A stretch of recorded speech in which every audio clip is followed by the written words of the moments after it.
Antara kepentingan strategis dan perhitungan global, mengapa Rusia enggan membantu Iran dalam konfrontasi dengan Israel? Di tengah meningkatnya tensi antara Iran dan Israel yang nyaris menyeret kawasan Timur Tengah ke jurang perang regional terbuka, pertanyaan besar kembali mencuat di panggung geopolitik global. Mengapa Rusia, yang selama ini dikenal sebagai sekutu strategis Iran, tampak enggan memberikan dukungan langsung kepada Teheran dalam konfrontasinya dengan Tel Aviv? Keengganan ini bukan sekadar gestur diplomatik yang pasif, melainkan cerminan dari perhitungan strategis yang kompleks, berhati-hati, dan berlapis dalam kebijakan luar negeri Rusia. Meskipun Moskow dan Teheran memiliki sejarah kerjasama yang panjang, terutama dalam bidang militer dan energi, situasi saat ini memperlihatkan bahwa kepentingan nasional Rusia jauh melampaui loyalitas simbolik terhadap sekutu regionalnya. Ketika Iran menyerang kepentingan Israel atau justru menjadi target balasan dari Tel Aviv, Kremlin tampaknya memilih untuk menghindari keterlibatan langsung dalam konflik yang dapat merusak posisi geopolitiknya di panggung internasional. Hubungan Rusia-Iran, sekutu atau aliansi sementara? Rusia dan Iran memang telah menjalin hubungan erat, terutama sejak keterlibatan mereka dalam Perang Sipil Suriah. Dalam konteks ini, kedua negara sama-sama mendukung rezim Bashar al-Assad, menjadikan Suriah sebagai arena kerjasama militer yang intens. Rusia menyediakan kekuatan udara dan perlengkapan strategis, sementara Iran menyuplai pasukan darat dan jaringan milisi, termasuk Hezbollah di Lebanon. Namun, kerjasama tersebut sejatinya tidak berangkat dari nilai-nilai ideologis yang sama, melainkan dari kepentingan pragmatis. Rusia tidak pernah memiliki komitmen ideologis untuk mendukung ambisi revolusioner Iran atau perjuangan anti-Zionisme yang dijadikan narasi oleh Teheran. Moskow lebih memilih stabilitas dan kendali geopolitik di Timur Tengah ketimbang keterlibatan dalam konflik agama atau rivalitas sektarian yang kompleks. Keterbatasan inilah yang menjelaskan mengapa Rusia tidak serta-merta memberikan dukungan militer terhadap Iran saat negara itu berkonfrontasi langsung dengan Israel.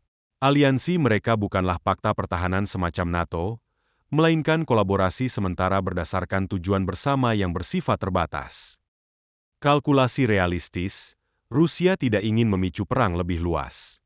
Konflik terbuka antara Iran dan Israel bukan hanya berisiko memicu perang regional, tetapi juga dapat menyeret kekuatan besar dunia seperti Amerika Serikat, yang merupakan sekutu dekat Israel.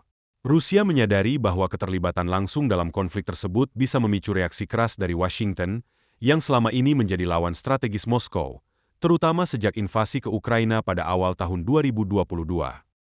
Jika Rusia mendukung Iran secara terbuka, risiko eskalasi akan sangat tinggi. Amerika Serikat bisa menggunakan alasan tersebut untuk memperluas sanksi terhadap Rusia, menambah tekanan ekonomi dan politik yang selama ini sudah memberatkan Kremlin. Rusia, yang saat ini sedang mengalami kelelahan sumber daya akibat konflik berkepanjangan di Ukraina, tentu tidak ingin membuka front konflik baru yang tidak menguntungkan secara langsung. Selain itu, Moskow juga memahami bahwa keterlibatan dalam konflik Iran-Israel hanya akan memperkuat isolasi internasional terhadap Rusia. Hal ini bisa membuat negara-negara Eropa yang mulai mengalami kelelahan mendukung Ukraina kembali bersatu melawan Moskow jika Kremlin dianggap memperkeruh situasi global. Hubungan Rusia-Israel kompleks dan penuh perhitungan. Salah satu alasan utama mengapa Rusia berhati-hati dalam menanggapi konflik antara Iran dan Israel adalah karena hubungan diplomatik dan militer yang unik antara Moskow dan Tel Aviv. Meskipun secara historis Rusia sering berada di sisi berseberangan dengan negara-negara Barat yang mendukung Israel, hubungan bilateral antara Rusia dan Israel tetap terjaga dalam nuansa pragmatis. Israel memiliki populasi Yahudi berbahasa Rusia yang signifikan, dan ada hubungan ekonomi serta teknologi yang saling menguntungkan antara kedua negara. Selain itu, Israel dan Rusia juga memiliki mekanisme dekonflik militer di Suriah untuk mencegah tabrakan antara angkatan udara kedua negara di wilayah yang sama. Rusia tidak ingin mengganggu hubungan yang cukup stabil ini. Jika Kremlin secara terbuka membantu Iran menyerang Israel, bukan hanya hubungan bilateral dengan Tel Aviv yang rusak, tetapi juga kerjasama strategis di Suriah akan kacau. Ini bisa membuka ruang bagi kekacauan yang tidak bisa dikendalikan oleh Rusia. Ekonomi Rusia tidak bisa kehilangan pasar internasional lagi. Sejak diberlakukannya sanksi ekonomi berat oleh negara-negara Barat akibat invasi ke Ukraina, Rusia sangat bergantung pada hubungan dagang non-Barat, termasuk negara-negara Teluk, India, dan Tiongkok. Negara-negara ini sebagian besar masih menjalin hubungan yang baik dengan Israel. Jika Rusia terlibat dalam konfrontasi langsung dengan Israel, risiko pembalasan dari negara-negara mitra ekonomi ini sangat besar. Arab Saudi dan Uni Emirat Arab, misalnya, meskipun secara historis tidak dekat dengan Israel, kini telah menjalin hubungan diplomatik formal melalui Abraham Accords dan memiliki kerjasama militer maupun teknologi yang signifikan dengan Tel Aviv. Rusia tentu tidak ingin kehilangan peluang pasar ini. Dengan ekonomi yang terus tertekan akibat isolasi internasional, Moskow tidak bisa mengambil risiko yang dapat memperburuk kondisi perdagangan dan investasi luar negerinya. Tiongkok dan India, sekutu Rusia yang netral. Dalam menghadapi sanksi global, Rusia menjadikan Tiongkok dan India sebagai mitra strategis utama. Namun, kedua negara ini sama-sama memiliki kebijakan luar negeri yang sangat berhati-hati dalam menyikapi konflik Israel-Iran. Tiongkok misalnya, berupaya membangun citra sebagai mediator damai di kawasan Timur Tengah, termasuk dengan mendamaikan Iran dan Arab Saudi pada tahun 2023. Sikap netral Tiongkok dan India ini turut mempengaruhi pilihan Rusia. Moskow tidak ingin melangkah terlalu jauh dalam mendukung Iran, karena hal itu bisa menciptakan tekanan diplomatik dari Beijing dan New Delhi. Kedua negara tersebut juga memiliki hubungan dagang besar dengan Israel, dan tentu tidak ingin melihat kawasan Timur Tengah meledak karena perang terbuka.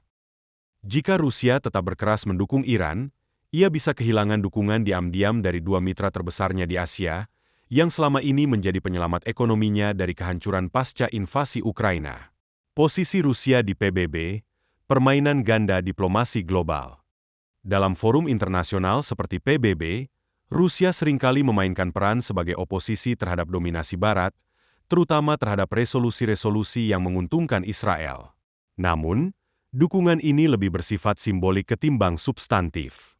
Veto yang digunakan Rusia di Dewan Keamanan seringkali hanya untuk menandai ketidaksetujuannya terhadap pendekatan Amerika Serikat, bukan karena komitmen ideologis terhadap perjuangan Iran atau Palestina.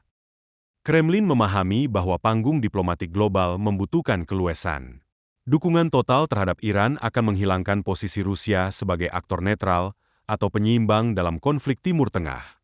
Padahal, posisi netral inilah yang memungkinkan Rusia tetap relevan dalam diplomasi global, termasuk dalam negosiasi konflik Suriah, nuklir Iran, maupun normalisasi kawasan.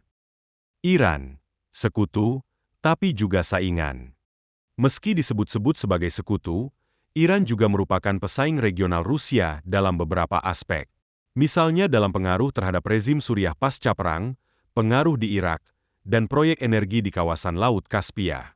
Bahkan, dalam beberapa hal, Iran tidak sepenuhnya tunduk pada strategi Rusia, melainkan punya ambisi regional sendiri yang kadang tidak selaras dengan Moskow. Rusia tentu sadar bahwa terlalu dalam membantu Iran bisa menempatkannya dalam posisi tidak menguntungkan, apalagi jika Iran sendiri bertindak tanpa konsultasi strategis dengan Moskow, seperti melakukan serangan langsung ke wilayah Israel. Ketika sekutu bertindak unilateral dan emosional, Rusia memilih menjaga jarak. Strategi jangka panjang Rusia yang dingin. Keengganan Rusia membantu Iran secara langsung dalam konfrontasi dengan Israel bukanlah tanda lemahnya aliansi, melainkan refleksi dari strategi jangka panjang yang sangat rasional. Rusia tengah menjaga stabilitas internal, memperkuat ekonomi yang ringkih, dan mempertahankan diplomasi multi-arah di tengah tekanan Barat. Moskow melihat keterlibatan langsung dalam konflik Iran-Israel sebagai risiko tinggi dengan keuntungan minimal.